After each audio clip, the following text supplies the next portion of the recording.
Khalsa, Waheguru Ji Ki Fateh. On behalf of the Sikh Sangat at Gurdwara Singh Sabha Seven Kings, I'd like to welcome you to the Sikh Channel show, which is being filmed live from Seven Kings Gurdwara. We'd like to thank the Sikh Channel for coming here today to film this show, and we'd also like to thank the committee of Gurdwara Singh Sabha London East for allowing us to use this room to film today's show. Today's show is a live youth show. We started a couple of weeks ago, and presenter Manmohan Singh, who you may be familiar with, can't unfortunately make it today as his dad's been taken ill. So in true good Sikh fashion, we will do ardas for Uncle Ji's chardi kala and well-being, and hope he makes a speedy recovery. So at short notice, I'll be hosting the show today, and we're going to talk about Sarbat da Pala, and what it means to us as Sikhs today, what it meant to us in the past, historical references, and just a general discussion. The main aim of these discussions that we're having amongst youth is to empower the youth to feel that they can get involved in Sikh discussions. Often we feel that the youth voice doesn't get a chance to be heard. And that's the aim of this show, is to give everyone that platform to be able to speak. So it's not about showing off knowledge or showing off someone's capability or ability to speak.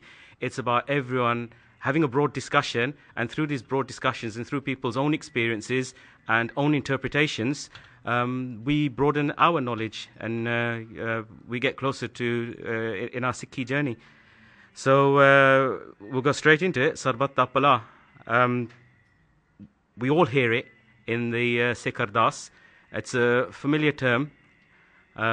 It's mentioned many times during kathas, during discussion. And I suppose the question, with the help of everyone around me, is if anyone wants to give it a go, maybe Tas, you want to have a little discussion. Sarbat da Pala, what does it mean? I think it's quite amazing if you think of it. It's 3 words. But in 3 words, you have quite a lot. So you have Sarbat. Sarbat means everything. So when we do our ardas, we say Sarbat, we include everything. So we talk about humans, animals, nature, and then Pala. Pala means betterment. So we're not even talking about peace. We're talking about that Waheguru betters the way things are. So there's even a continuous an improvement in the way the world is, in the way humans are, in the way Waheguru does it. And basically, I mean, in Ardas, but as we have, Sarbat da Pala, we're also talking about, before that we say Nanak Naam Chardi Kala. So Chardi Kala is an active attitude. So Positive attitude. It's a positive attitude, and it's active, saying, I want to, continuous improvements. I want to do something in order to give Sarbat da Pala. Yeah, no, that's definitely right. I mean, if you think about the way it comes into the Ardas, Nanak Naam Chardi Kala Tere Pane Sarbat da Pala, the way I've often interpreted this is that it all comes from Naam. Naam is the, if you drew a flow chart, for instance, you'd see Naam, and then from Naam through reciting Naam, through developing a relationship with Naam, you feel uplifted. You have Chardi Kala. Through that Chardi Kala, you're able to accept Pana. You're able to accept Akal Purkh Waheguru's will and the way the work works, the world works, the mechanics of the world, if you want to say, for instance. And then through that, you have an appreciation and a motivation for Sarbat da Pala. That's how I've often viewed that and seen that whole flowchart. Nanak Naam Chardi Kala Tere Pane Sarbat da Pala. I think that the term itself, it's in the Ardas, and they often say that the origin of the Ardas, although it starts from Devar, is it from Chandi Devar? It starts from Chandi Devar. I think they often say that the actual structure of the Ardas itself was by Mani Singh, and it's had various changes along the way as history's progressed. So I don't know if, we're not knowledgeable people, maybe anyone knows any history on this, but I think the term Nanak Naam Chardi Kala Tere Pane Sarbat da Pala, that actual, call it Tukka, what we say in Ardas, originates probably from Bhai Mani Singh, when he formulated the Ardas initially, and we've been carrying that same phrase up until now. And it's the end of the Ardas, it's the completion of the Ardas, it's the conclusion of the Ardas. So through that whole journey of the Ardas, it's where we bow our heads. It's true, yeah. At that specific point. So Sarbat da Pala is the point where we do bow our heads. So it's something which is, integral and very important for the Sikh philosophy and the Sikh thinking. Yeah. I mean, Devinder, I mean, to you, like, thus said here, Sarbat means everyone. Sometimes I think, I'm going to dive straight into this, sometimes I think, do we have a closed opinion of what Sarbat is in terms of it's only the Sikh community and it's a closed shop? Yeah. Or is Sarbat, the Guru that the term Sarbat that Guruji is referring to, is it open? Is it more open than that? What's your feeling on that? I think it is very open, but I think inherently, I mean, there is a saying that charity begins at home, and I think quite often that sticks. And while there are elements of that I agree with, it does present a very closed environment, and we need to be thinking more broadly about it. And like you said, you can think there's lots of different units. You have your family, and then you have your relations, and you have your friends, and you can see how it kind of grows and grows and grows. Then you have your Gurdwara community, you have your work community, and then you have the broader community as a whole. And I think it's really important that, like you said, Sabrata Bala, we do not become very insular and very inward-looking, and we become more outward-looking, and for the betterment of Sikhi as well. Definitely. I think we need to have a very positive image as well, and part of that would be to focus on Sabrata Bala in being very outward in our Sikhi, and presenting Sikhi and Sikhi's values to the outward community. Projection. Yeah, that's it. Projection is probably exactly the right projecting. Way of I think often maybe we fall short of projection. But I mean, in terms of Pala, if anyone in the audience, I mean, what is Pala? You know, what exactly? How can we better society, or what can we actually do? I don't know, Gajan, if you want to give that a go. Yeah. Where Pala comes in, there's a lot of references within Gurbani as to where this originates from and how this manifests throughout everyone. And a common quoted line that we read in Sohala Sabdi Bani is Sab mein jot hai soe. Yeah. And this talks about that light that's within us, and that same light that's within me is within you, is within all of creation. But to give a perspective that's different, that we've heard through many katha, is the sun. The sun does not discriminate on who it gives its light to. The moon does not discriminate upon who it gives its light to. And this is a reflection of the nature of Maharaj's Kirpa. And we are merely receivers of Maharaj's Kirpa, but we're also vessels of Maharaj's Kirpa. And the Bani of Sohala, which talks about Sehstav Nan He Toheko and so forth, that the Maharaj has millions of eyes, but there are no eyes. Has millions of ears, but it has no ears, yet it can hear everything. Of course there are millions of eyes, there's billions of eyes, and those are our eyes. It's good way of looking at it, yeah. Akal Purkh sees things through our eyes. Akal Purkh hears things through our ears. And the reciprocal of this, Maharaj does things through our hands. That is the responsibility that we have, not only as Sikhs, but as humans, as those that are able. Because we are so lucky as humans that, you know, we don't have to sit there and build our own little houses. You know, we have houses that sustain for years and years, not just the seasons. So we have all these privileges, but these privileges also have responsibilities. And if, as a Gursikh, if you're going to use that title or that name, Singh or Kaur, or relate yourself to the sovereignty of Guru Gobind Singh Ji and Guru Nanak Padsha, then you've got to live that and serve others. There's a saying, and I can't remember where this comes from, but it's service to others is the rent you pay for your time here on earth. That's not from Gurbani, that's I can't remember where this is from, but I think that reflects well within Sikhi. No, great words there. I think, you know, you're right there. That you know, stemming back to what you sort of started your discussion with, oneness, unity and oneness, the oneness of Akal Purkh. And Guru Nanak Dev Ji starts with Ik Oankar. You know, it's our foundation. It's the beginning of Sri Guru Granth Sahib Ji. It's the beginning of the Mool. It's the Mool Mantra, and it all stems back to that oneness, that unity, and that's a very strong message that I think the Gurus put forward. The equality of humanity through this oneness, and it's something very easily lost. And you know, you mentioned the Tukin Kirtan Sola Sab mein jot hai soe, And, Maharaj, Kabir, ek nur te sab jag upje kaun pale ko mande. From one light, the entire universe formed. So who is good, who is bad? And that kind of equality and that kind of non-judgmental view that everyone is equal is a very difficult thing to accept. And I think the Guru's preached it. We know it's in Gurbani, but we know in reality we're actually struggling to have that kind of mind frame. And I think that whole oneness that God resides within all, it's one of the most important things that will gear us up and give us that kind of feeling, the want and desire to do Sarbat Dapla, because it should be natural. If we're reading Gurbani and we're understanding what Gurbani said, it should be a natural trait that we have. Pawan, do you want to? Yeah, Waheguru Ji Ka Khalsa, Waheguru Ji Ki Fateh. I'm not too sure exactly how it links to this, but it's just, one of the issues that I find is that, like, when you talk about going to Amritsar, and in Harmandir Sahib, you've got the Gyani Jis there and the Sevadars there, and you often have people getting a stick out and whacking a child or something because the child's done something wrong.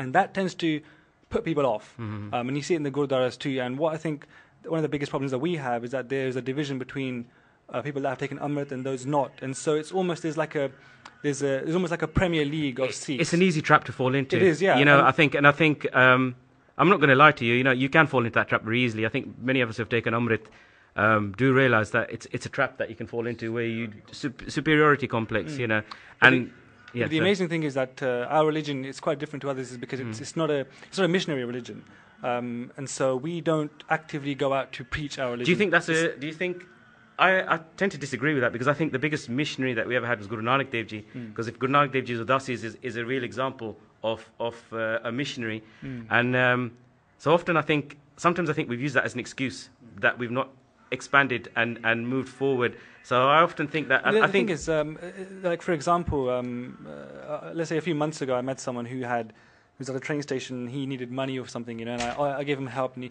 you see people ask you for help and you give them help, but you give it only because they're a human being.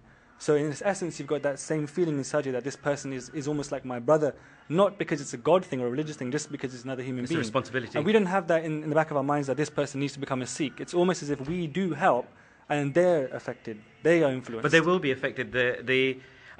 I'll put something very current that's happening in our lives at the moment. We're involved in a homeless seva in the Gurdwara downstairs, and there's a Eastern European guy that's been sleeping there since the seva started. We're in week 5 now, and he's been there right from the word go. And he's been coming to the Gurdwara as well prior to that, so he's got a bond with the Gurdwara. And, I often wondered, just said, aren't you interested, this big Eastern European community, he's Lithuanian, aren't you interested in being with your community? And he goes, no, I don't like them, I like here, and, I like this, and I like this environment, and, through coming here, through interacting with us, we're there every day now, and every day we have about 14, 15 homeless guys sleeping, and we sort of do vichar, and we've sort of bonded with him. We don't have very deep discussions, but he stays here, he sleeps here, he's been in the Gurdwara environment, and he started keeping his kiss, and it's really 5 weeks now, and he's got a dara. I hope he doesn't turn up shaved today, but he's growing a dari, and I asked him, I said, what's up? You want to be a singer? He goes, yes. He goes, he goes, I want to be Sikh. He goes, yeah, I want this and I want this, and he's asking, and he's reading up and he's researching, and he hasn't got much to do in the day, and he's using his day up wisely. And often I think those good actions, it's preaching, it's prachar in a way. We don't realize, we might not be shoving it, Bible bashing or shoving it down someone's throat, but just by doing something decent, something good, then you influence the world out there. And I think langar is people actually think we're more parupkaris. I'll be honest with you. I think when my Mamaji has been helping with this seva as well. He's a pharmacist, and he mentioned to a Gujarati guy that we've got a homeless problem with the Punjabi community, and he was like shocked. He goes, "But you guys are always doing seva. You let anyone into your Gurdwara, and perhaps people think we're doing more than what we might actually be doing for the people." It's interesting actually what Gideon said and what you've been saying, but we've got to remember also that you was talking about the light falling on everyone, but there's also a talk Barney about clay being fashioned in such a way, and in that clay you can put colour. You've got to remember that we are all made of clay, and the rung that we have, the way that we've fashioned, God has made us that way. So what I'm trying to get to here is let's not forget we're all talking to the same light. You know, it's interesting you said the word Kosovan and that, but it is the same light. We're all talking the same language. And really, you think about it, it's irrelevant whether he walks into a church, a gurdwara, wherever he wants to walk to, but he's come home, hasn't he? You know, that's why I started to smile, because when you said that, you know, do you want to keep your cares, you want to do this, you want to do that, but he's found his home. It doesn't matter where he's found his home, he's found a community. And where he's found a community, he's found the Sangat. And where he's found the Sangat, he's found God. You look at Guru Nanak Dev Ji, first, he filled his own cup. Nanak Naam Chaddi Kala, Tere Pane Sarbat Ka Pala. So Nanak Naam, not only did he fill himself up with Naam, he then gave us, he fashioned it in such a way and gave us an ideal, gave us a look, a distinction. He also gave us the best thing, and that was Seva.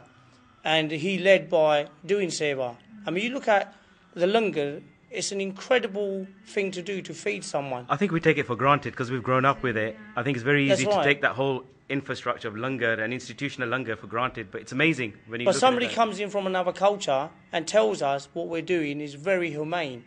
It's a humanity thing. You think about any other culture, who can go and feed everybody? It's a funny thing you said that, going back to this homeless seva. When we were at Salvation Army, they were struggling. I mean, they've got a great setup, Salvation Army, and I've got to admit that, you know, if anyone really understands Sarbat Dapala in this point in time, it's institutes like this. You know, sometimes you do take a step back and you think sometimes they perhaps might be a bit more Sikhi in them than us. But one thing I noticed about them, and one thing they mentioned, is they were struggling to do the langar seva, and they were opening tins of soup and bread. And it's off like we offered them the seva. I said, look, we'll cook, we'll bring. And we started seva, we cook at home and we take food down there. But I was talking to Devinder here as well. It's just like we don't realise how we're really good at cooking for big numbers. It's a gun that's come from Maharaj, you know, from Guruji. We're able to control a large number and able to feed a lot of people. Other communities can't. You know, you tell them that you've got to cook for 30, 40 people, their face drops and they think, how are we going to do that?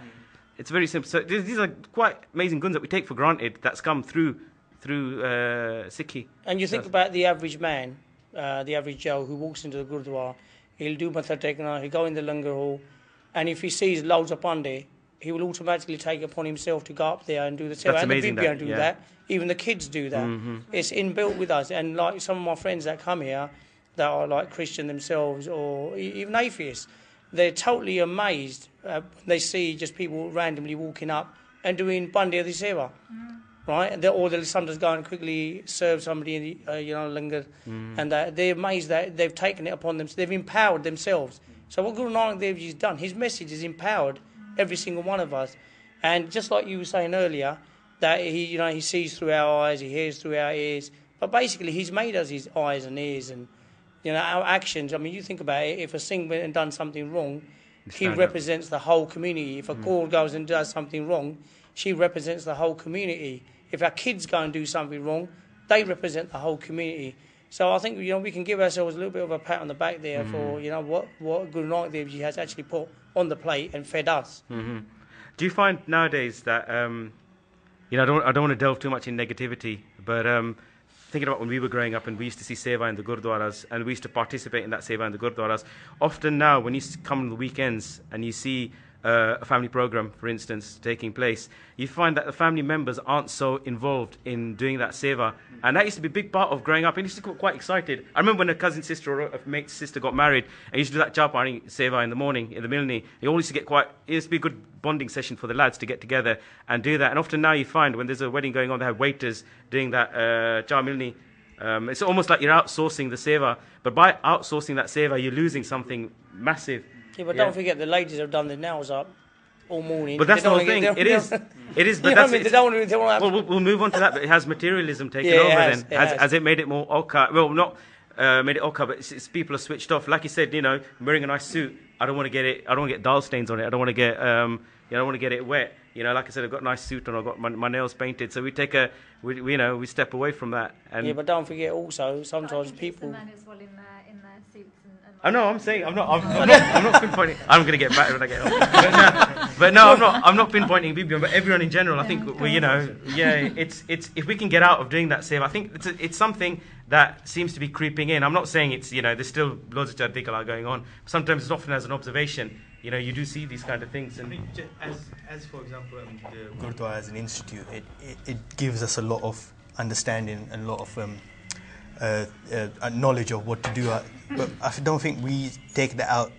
What we learn in the Gurdwara, say we come here for 2 hours or we do seva for 2 hours, we need to take that seva which we learned in the Gurdwara out into the wider world. Out of the four walls. Out of the four. The seva, Maharaj, again, that's the missionary attitude where we're going out there, but we're going out there not to preach. We're going out there we have to go out there to basically practice. So we go forward and we practice, and then through that practice, people think, this is the kind of lifestyle which we should lead, or this is the guns we want to take on. The way the Gurdwara is, I was just looking down at my piece of paper here and I have ego written down, and from what Baji was saying about like bataing langar and then doing Bandi Adi Seva, a lot of people wouldn't even touch someone else's Jute Pande. Now, there's all these things within a Gurdwara and within the running of a Gurdwara that actually are instrumental into breaking your ego.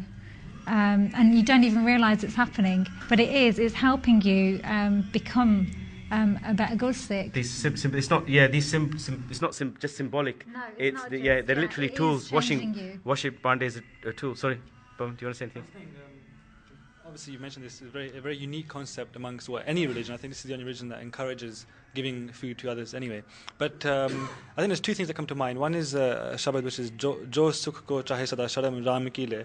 Another one is the one where Guru Nanak Dev Ji talks about cutting off your head and giving that to the Guru. And I think the important thing is that when, like, for example, if you're doing a ardas for someone or for something, you come to the Gurudwara, do an akhand part because you want something.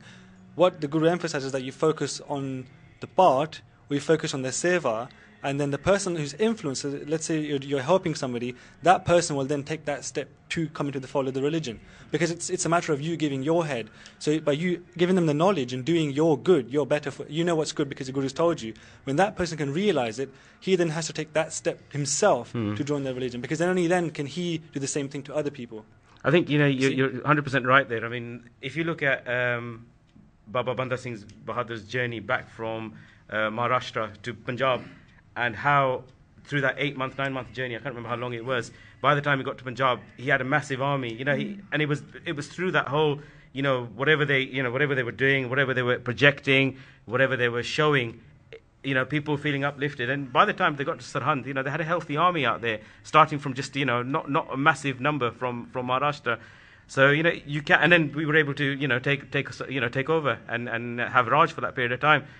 But again, it must have been something amazing that they were doing, something amazing in their actions, in the way they projected themselves and showed themselves. Baji? Yeah, I completely agree, because when you say about, get the example of the Eastern European man, I believe he's the same one who was actually here during the rioting. He was helping defend the Gurudwara. While it's so inspiring, at the same time, it's quite sad that is such a big deal for us, because if you look back from Guru Nanak Dev Ji's time, from the very inception right up to creation of the Khalsa, Sikhi has all been about uplifting the downtrodden. Everyone that has come into Sikhi has been someone that's been downtrodden in some way or another. Either economically, their status is lower, they're from so-called lower castes, or any sort of things like that. Guruji has provided that upliftment that is needed, and that is what has been formed the bulk of the Sikh community. Now we see a successful Sikh community. Everyone's in very good jobs, everyone's earning very well. We're one of the richest communities in the country. We've ended up doing our own pala, but that's totally disappeared now. We've made ourselves successful. Our success could be dangerous, our success, in the sense it could take us down the wrong direction. Is it a possibility? Yeah, I think we've made ourselves successful, and in a sense we've made ourselves that superior class that Guruji was fighting against when he came about. Do we really need these big gurdwara, or do we need bigger langar halls? Do you know what I mean? No, I agree with you. Definitely agree with you. I mean, I think there's nothing more disheartening than a 14-15 million pound gurdwara. I'll be honest with you. I think the point of the expensive gurdwaras, I mean, you can imagine if 14 million pounds have been spent on a gurdwara, that stretched the pockets of the community for the next 15, 20 years.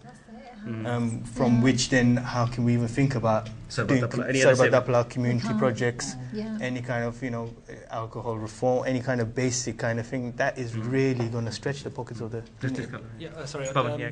But the thing is, I don't think we've actually realised the importance and actually the potential benefit that Gurudwaras can give to the other communities in terms of langar. Because, for example, Apple, the company, they've got like £104 billion in profit they've made, right? And they don't know what to do with that money. They're thinking, should we give it out? What do we do? They've got a problem themselves because they can't control their money. Okay, we as a community, we've got these langar halls built, and people that are now losing their jobs, like for example, Peacocks is closing, and all these people are losing their jobs. They haven't got an income. They could come to the Gurudwara. No one's forcing them to. But once they come in, then they can appreciate that these people are giving us food with their own money. And that by itself is bala. We haven't actually realised that because at the moment it's just our community having I think food. you're right there. With the current climate and stuff, we are heading towards. We're very vulnerable. We're all very vulnerable. I mean, where I work, the redundancy is taking place. We've seen it around us in our short lifetimes. We're not that old, but some of us may have been made redundant in the past. But there's. You can't be on top all the time, and you could be in that vulnerable position tomorrow. So being a recipient of seva, you could understand and appreciate what that seva can do for you. And often we need to think like that as well, because we've got all this prosperity at the moment, but who knows what's going to happen tomorrow? Hanji, Lati. Waheguru ji ਕਾ ਖਾਲਸਾ ਵਾਹਿਗੁਰੂ ਜੀ ਕੀ ਫਤਿਹ। ਗੁਰੂ ਪਿਆਰੀ ਸਾਧ ਸੰਗਤ ਜੀ, ਮਹਾਰਾਜ ਕਹਿੰਦੇ ਆ ਭਈ able ਅੱਲਾ ਨੂਰ ਉਪਾਇਆ ਕੁਦਰਤ ਦੇ ਸਭ ਬੰਦੇ, ਏਕ ਨੂਰ ਤੇ ਸਭ ਜਗ ਉਪਜਿਆ ਕੌਣ ਭਲੇ ਕੋ ਮੰਦੇ। ਸੋ ਅਸੀਂ ਸਾਰੇ ਇਨਸਾਨ, ਚਾਹੇ ਜਾਨਵਰ ਆ, ਚਾਹੇ ਸਾਡਾ ਆਲਾ ਦੁਆਲਾ ਆ, ਇਹ ਸਾਰੇ ਰੱਬ ਦੇ ਬੰਦੇ ਆ। ਰੱਬ ਨੇ ਸਾਰਾ ਕੁਝ ਪੈਦਾ ਕੀਤਾ ਆ, ਤਾਂ ਆਪਸ ਵਿੱਚ ਨਫ਼ਰਤ ਕਿਉਂ? ਤੇ ਜਿਹੜਾ ਗੁਰੂ ਦਾ ਉਪਦੇਸ਼ ਆ ਉਹ ਤਾਂ ਚੌਹਾਂ ਵਰਨਾਂ ਲਈ ਸਾਂਝਾ ਆ ਸਾਰਿਆਂ ਲਈ। ਸੋ ਗੁਰੂ ਨਾਨਕ ਦੇਵ ਜੀ ਦੇ 20 ਦਾ ਲੰਗਰ ਹੁਣ ਤੱਕ ਚੱਲਦਾ ਆ। ਹਾਂਜੀ, ਉਹਨਾਂ ਨੇ 20 ਰੁਪਏ ਖਰਚ ਕੇ ਭੁੱਖੇ ਸਾਧੂ ਨੂੰ ਲੰਗਰ ਛਕਾਇਆ ਸੀ, ਉਹ ਹਲੇ ਤੱਕ ਚੱਲਦਾ ਐਂਡ ਚੱਲਦਾ ਹੀ ਰਹਿਣਾ। ਹਾਂਜੀ, ਤੇ ਮਹਾਰਾਜ ਕਹਿੰਦੇ ਵੀ ਗਰੀਬ ਦਾ ਮੂੰਹ ਗੁਰੂ ਦੀ ਗੋਲਕ ਆ। ਰੱਜਿਆਂ ਨੂੰ ਕੀ ਰਜਾਉਣਾ? ਰੱਜਿਆਂ ਨੂੰ ਤਾਂ ਆਪਾਂ ਸਾਰੇ ਰਜਾਈ ਜਾਂਦੇ ਆ, ਜਿਹਨਾਂ ਨੂੰ ਕੋਈ ਪੁੱਛਦਾ ਹੀ ਨਹੀਂ, ਬਾਹਰ ਸੜਕਾਂ 'ਤੇ ਤੁਰੇ ਫਿਰਦੇ ਆ ਜਾਂ ਗਲਤ ਪਾਸੇ ਚੱਲ ਗਏ, ਨਸ਼ੇ ਪੱਤਿਆਂ 'ਚ ਚੱਲ ਗਏ, ਕੋਈ ਨਹੀਂ ਪੁੱਛਦਾ। ਅਸਲ ਸੇਵਾ ਤਾਂ ਉਹ ਆ ਜਿਹਦੇ ਕੋਲ ਕਰਨ ਨੂੰ ਕੋਈ ਕੁਛ ਹੈ ਨਹੀਂ। ਜੇ ਅਸੀਂ ਉਹਦੀ ਹੈਲਪ ਕਰੀਏ, ਉਹਦੇ ਵਿੱਚ ਹੀ ਸਾਡਾ ਭਲਾ ਆ, ਤਾਂ ਉਹਨਾਂ ਦਾ ਭਲਾ ਆ। ਬਾਕੀ ਰੱਜਿਆਂ ਨੂੰ ਰਜਾਉਣ ਦਾ ਕੋਈ ਫਾਇਦਾ ਨਹੀਂ, ਬਿਲਡਿੰਗਾਂ ਤੇ ਪੈਸੇ ਲਾਉਣ ਦਾ ਕੋਈ ਫਾਇਦਾ ਨਹੀਂ। ਹਾਂਜੀ, ਇੱਥੇ ਇਲੈਕਸ਼ਨ ਹੁੰਦੇ ਆ, ਉਹ ਕਮੇਟੀ ਆ ਗਈ, ਆ ਗਈ ਆ, ਪਰ ਜਿਹੜਾ ਕਮਿਊਨਿਟੀ ਆ, ਤੁਸੀਂ ਅਗਲੀ ਪਨੀਰੀ ਨੂੰ ਕਿੱਦਾਂ ਨਾਲ ਲਾਉਣਾ? ਜਿਹੜੀ ਸਿੱਖਾਂ ਦੀ ਸਾਡੀ ਅਗਲੀ ਪਨੀਰੀ ਇੱਥੇ ਆ, ਜਿਹੜੇ ਸਾਡੇ ਬੱਚੇ ਆ, ਛੋਟੇ ਬੱਚੇ ਆ, ਉਹਨਾਂ ਨੂੰ ਕਿੱਦਾਂ ਜੋੜਨਾ? ਉਹ ਤਾਂ ਸਾਡੇ ਤੋਂ ਦੂਰ ਜਾਈ ਜਾਂਦੇ ਆ, ਉਹਨਾਂ ਨੂੰ ਸਿੱਖੀ ਬਾਰੇ ਕੁਛ ਨਹੀਂ ਪਤਾ। ਜਦੋਂ ਉਹ ਗੁਰੂ ਘਰ ਆਉਂਦੇ ਆ, ਗੁਰੂ ਘਰ ਲੜਾਈਆਂ ਝਗੜੇ ਹੁੰਦੇ ਆ, ਤਾਂ ਉੱਦਾਂ ਮੂੰਹ ਮੋੜ ਲੈਂਦੇ ਆ। ਸੋ ਸਾਡਾ ਫਰਜ਼ ਆ ਵੀ ਅਸੀਂ ਅਗਲੀ ਪਨੀਰੀ ਨੂੰ ਲਾਈਏ, ਉਹਨਾਂ 'ਚ ਜਜ਼ਬਾ ਪੈਦਾ ਹੋਵੇ ਸੇਵਾ ਕਰਨ ਦਾ। ਹਾਂਜੀ। It's like Baji said last week. He said, what did you say 2 weeks ago? He said, if you want to change, change by generation. ਨਵੀਂ ਪੀੜ੍ਹੀ ਨੂੰ change ਕਰੋ। ਹਾਂਜੀ। ਹੁਣ ਕਈ ਵਾਰੀ ਦੇਖੀਦਾ ਲੰਗਰ ਦੇ ਵਿੱਚ ਇੱਥੇ ਦੇ ਬੱਚੇ ਹੁੰਦੇ, ਕਈ ਵਾਰੀ ਲੋਹ ਪੂਰੇ ਰੋਟੀਆਂ ਨਹੀਂ ਉਹਨਾਂ ਤੋਂ ਪੱਕਦੀਆਂ, ਕਿਉਂਕਿ ਕਦੀ ਪਕਾਈਆਂ ਨਹੀਂ, ਗਰਮੀ 'ਚ ਨਹੀਂ ਖੜ ਹੁੰਦਾ। ਸੋ ਕਈ ਵਾਰੀ ਮਨ 'ਚ ਸਵਾਲ ਪੈਦਾ ਹੁੰਦਾ ਭਈ ਸਿੱਖੀ ਇੱਦਾਂ ਹੀ ਰਹੂਗੀ, ਚੜ੍ਹਦੀ ਕਲਾ 'ਚ ਰਹੂਗੀ? ਭਈ ਹੁਣ ਤਾਂ ਜਿਹੜੀ ਜਨਰੇਸ਼ਨ ਆ ਸਾਡੀ, ਪਿਛਲੀ ਜਨਰੇਸ਼ਨ ਆ ਸਾਡੇ ਮਾਂ ਬਾਪ ਦੀ, ਉਹ ਸੇਵਾ ਕਰਦੇ ਲੰਗਰਾਂ ਦੇ ਵਿੱਚ, ਪਰ ਅਗਲੀ ਜਨਰੇਸ਼ਨ। ਗੱਲ ਤਾਂ ਸਹੀ ਆ, it's true, Ladi. I mean, ਕੀ ਪਤਾ, that are we losing that trait? because ਹੁਣ ਅਸੀਂ ਬਾਹਰਲੇ ਬੰਦਿਆਂ ਨੂੰ ਪੁੱਛਦੇ ਆ, ਵੇਟਰਸ ਲੈ ਕੇ ਆਉਂਦੇ ਆ, ਕੇਟਰਸ ਵੀ ਆਉਂਦੇ, ਕੇਟਰਸ that defeats what langar's all about. ਮਹਾਰਾਜ ਨੇ ਤਾਂ ਸਾਨੂੰ ਇਹੀ ਕਿਹਾ ਬਈ ਕਿਰਤ ਕਰੋ, ਨਾਮ ਜਪੋ ਤੇ ਵੰਡ ਛਕੋ। ਹਾਂਜੀ, ਉਹ ਸਾਰਾ ਸਾਡੇ ਲੰਗਰਾਂ 'ਚ ਇਹ ਉਹੀ ਆ ਵੀ ਜਿਹੜਾ ਹੁਣ ਸਾਧ ਸੰਗਤ ਦਸਵੰਧ ਕੱਢਦੀ ਆ ਤਾਂ ਹੀ ਲੰਗਰ ਚੱਲਦੇ ਆ। ਸੋ ਇਹ ਪ੍ਰਥਾ ਜਿਹੜੀ ਆ, ਇਹ ਗੁਰੂ ਨਾਨਕ ਦੇਵ ਜੀ ਤੋਂ ਸ਼ੁਰੂ, ਇਹਦਾ ਇਹੀ ਮਤਲਬ ਆ ਸਰਬੱਤ ਦਾ ਭਲਾ। ਹਾਂਜੀ। ਠੀਕ ਹੈ। What I want to touch on Ladi's point is really interesting is the golak, and the actual is the golak. I think everyone visions the golak as what's in front of Guru Granth Sahib Ji there, but what Ladi's just said there, and I think it's in a Ratnam. I don't think it's in Gurbani, that is in Bhai Gurdas Wara. It's the tuk where Guru's golak is the mouth of the poor. And often that's another thing. I think if you look at that metaphor, that's what Maharaj is saying, is that the golak isn't just that box, where you put that money. The golak is, help doing someone else's seva. That's as good as a golak as well. And we get very tempted to put the money in the golak. Hanji Paji. There's a mistaken thing sometimes we think, though, that of the word charity. The word concept of charity doesn't exist in Sikhi, as far as my understanding is, because what the term charity tends to infer is that I have something and I'm giving it to you. So it creates ego. It's hankari in a way, isn't it? Yeah, because to register that you have something, to register the self is a reflection of the ego. Mm-hmm. There's an old story from the Hindu tradition, which is where there was a beggar with a dog and a rich person walking past. The beggar thought, "Chal, I'll give him some roti, hai na?" So he gave him some food, and the beggar gave the food to the dog. And the rich guy starts laughing. What kind of foolishness is this? And the beggar said, Vishnu is laughing at Vishnu for giving food to Vishnu. And the concept of being able to serve somebody, there's a personal bugbear of mine is when, say you're in a langar hall, no one ever stops anyone from washing their pande. No one ever stops anyone from vertaying langar, right? But when it comes to someone collecting their tray and taking it away, oh yeah, no, don't you dare take my tray away. I think that's just a little bit of a game we like playing. It is. Maybe once they're filled up again. Maybe so. But what I'm trying to get at is that we do, as human beings, we sometimes do things without thinking, and to give somebody the opportunity to do seva is seva. So there is a humility not only in serving but being served. Mm-hmm. Yep. So I fully agree with the thing of I went to South Africa about 18 months ago. I went to the Gurudwara, and the Singh that took us there didn't have langar, and I was like, huh? And he goes, no, I'm not going to have langar. And I was like, okay, that's a bit rude. And he said, no, the thing is, I have roti changi tarah at home. I have no need for this. There's quite a few things that practice that. I've come across that. Yes, yeah. and that opened my eyes to a big thing that, hang on, am I not just taking this langar for granted? Tikya, it's my right to have it as much as anyone else's.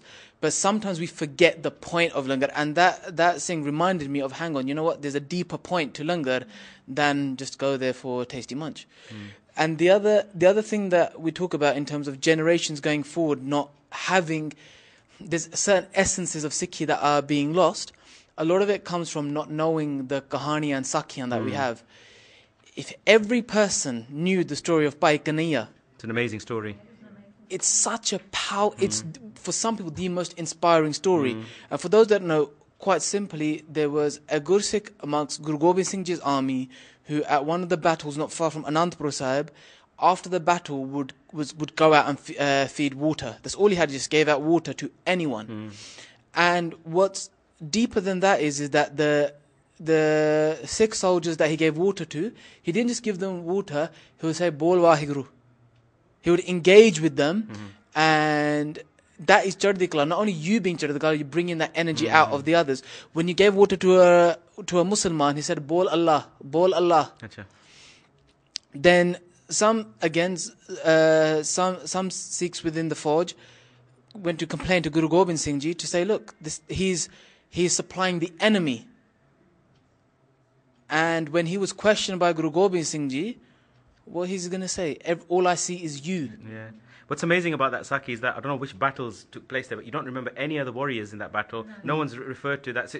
Bhai Kanhaiya's Padavi, or whatever you call it, his status is really high because he's the only one you remember from that whole incident. I mean, I don't know which battles would it have been, but whatever it was, we don't know the Yodhe that were in that or the Gursikh, the other Gursikhs. We just know about Bhai Kanhaiya. So. Yeah. And that story, if every Sikh understood that story and what was behind it, but the tragedy is that the generation that we are, a lot of us don't know it. And this is where kahani and katha comes so important. And we have no more excuses. You can go on YouTube and learn every katha that there is going in every language you wish. But we are so content. And one Pai Sahib said that, you know what, now that we are wealthy, it's in Garib Sikhan ko dehu Padashahi.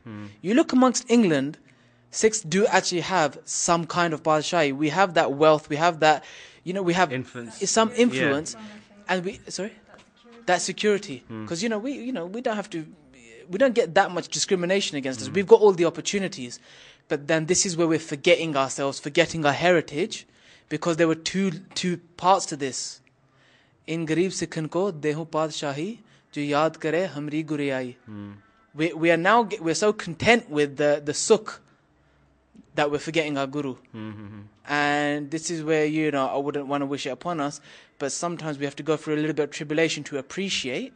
And now that we've got this, the way we appreciate it is by sharing. Yeah. I mean, it's definitely, ups and downs, like we said, we're all vulnerable. We can be in a down phase tomorrow, and only then maybe perhaps we'll appreciate what it's really about. Exactly, yeah.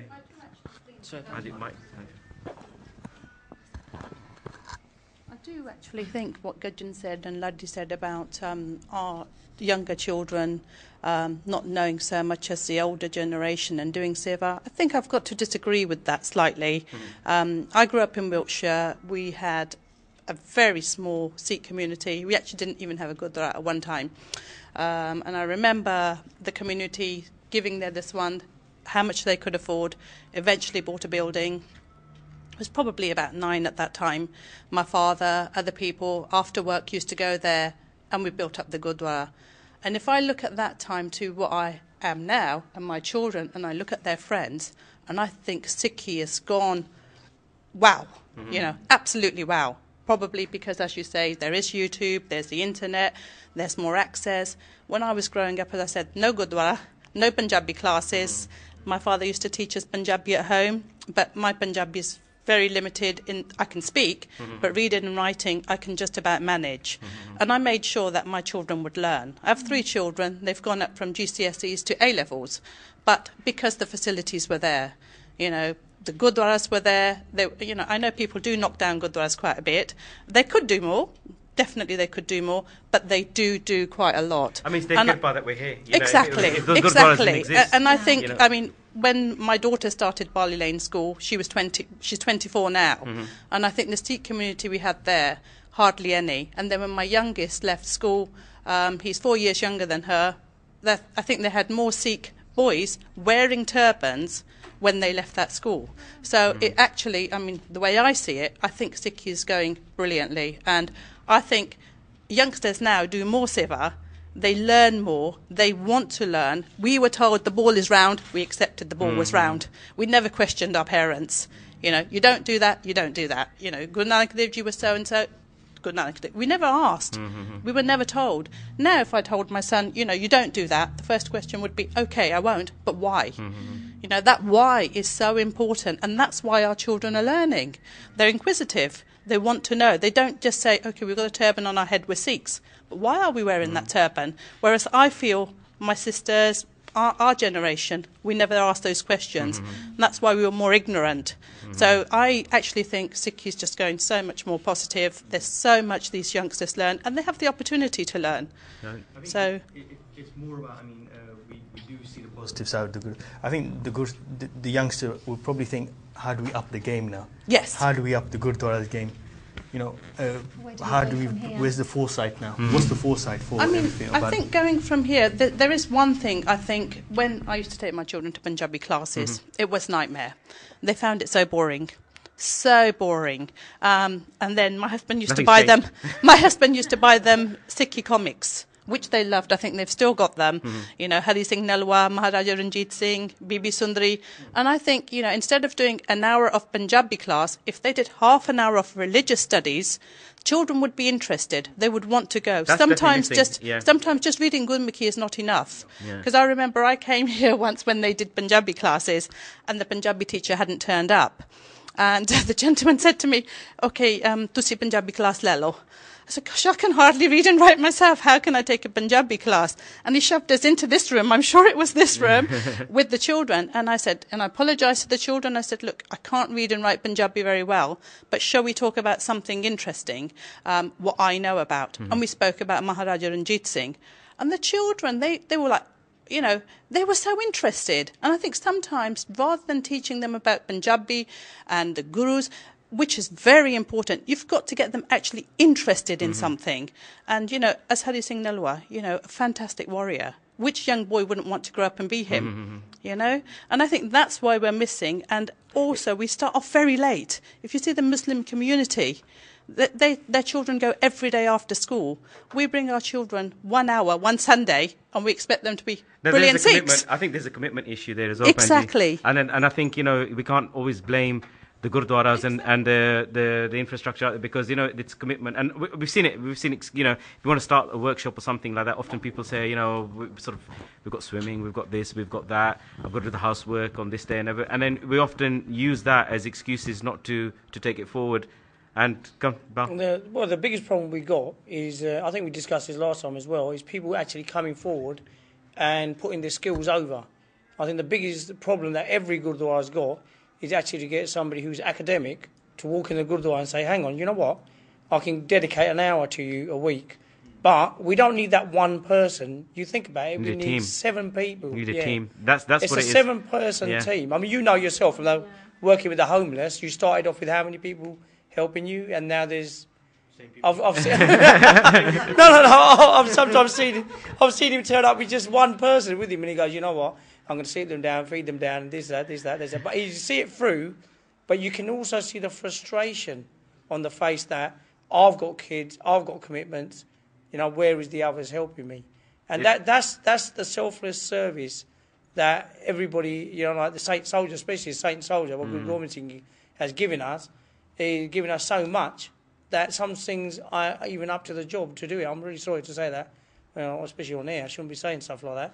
But some can't rise to the challenge. They just can't rise because they'd say, right, I've got to do my work, I've got to come back, I've got to do this, I've got to do that.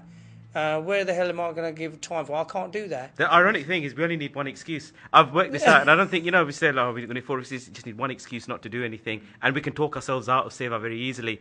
But that's the man, that's our battle. Well, forget that. What about yesterday? Obviously, people out there don't know what I'm talking about, but they'll quickly understand. How full was that gym? Mm-hmm. How full was it? It was full, yeah. And we just wanted people to commit themselves, for this hour, half an hour? Mm-hmm. They've got time to pump themselves up, but they haven't got time. I'm glad you're saying that. I'll probably get done for this. I ain't going to come to this good for a long time. Yeah. But anyway, but what I'm saying here is, it's not that they ain't got commitment. They're a great bunch of lads. Yeah. I think I'm now trying to make up for it. Right? But no, they are a great bunch of lads. And you think about it, where they want to apply this Seva, they will. And they will turn up in numbers and do it. What it is we've got to get like for like interest. We've got to get those people in here. We've got to get them in every Gurdwara institution. Banji's right about how much commitment the Gurdwaras actually have got and what they have done. They have achieved a lot. What the committees have actually able to do is provide us with the buildings and say, look, here's a building, here's a space. But I think the biggest problem is trust. They don't want to give somebody else. They say, look, you take care of it. It's a trust thing. They say, I think it's a slow game. It's a slow game. I think we've learnt something, just to quickly get it, we've learnt something of working with committees. It's hard, and I think this Gurdwara is a good achievement in that respect. I think the youth and the committee can get along quite well, and we're able to do a few sevas, which I think other people aren't able to do in certain areas. So I think, if I want to say anything, I think we're quite fortunate that we're able to do certain sevas here. But I think we've got 5 minutes as well, or less than that, probably, to wrap up. So just a quick point, picking up on the seva. I think people do the seva, but they do which isn't outside of the box. So people be very, like this homeless seva, people have come with loads of kapare and everything like that. But then it's not only the kapare, it's not only the money. The money is not the issue. These kind of sevas can happen very easily. But it's about the time and the commitment. It's literally. Well, going back to Daswand, I wanted to touch this. We haven't touched it, but Daswand, I think we automatically assume Daswand is monetary. It's money, but the Daswand is commitment. I think we're going to have to wrap up soon. Sorry, guys. Daswand is commitment, and it might mean commitment of time. But I think we'll carry on this discussion because I think it's an interesting discussion. It doesn't fill up in the slot that we've got here. One of the homeless guys that stays here at the moment, he's fallen very ill and he's gone into a coma, and his kidneys have sort of given up, failed, and so it's touch and go at the moment. So what we would like to do is we'd like to finish off with some Simran, just to for his Chardi Kala. So we'll finish off with some Simran, and then I'll say my Fateh now, and then we'll do Simran for the next 20-30 seconds or so. Waheguru Ji Ka Khalsa, Waheguru Ji Ki Fateh.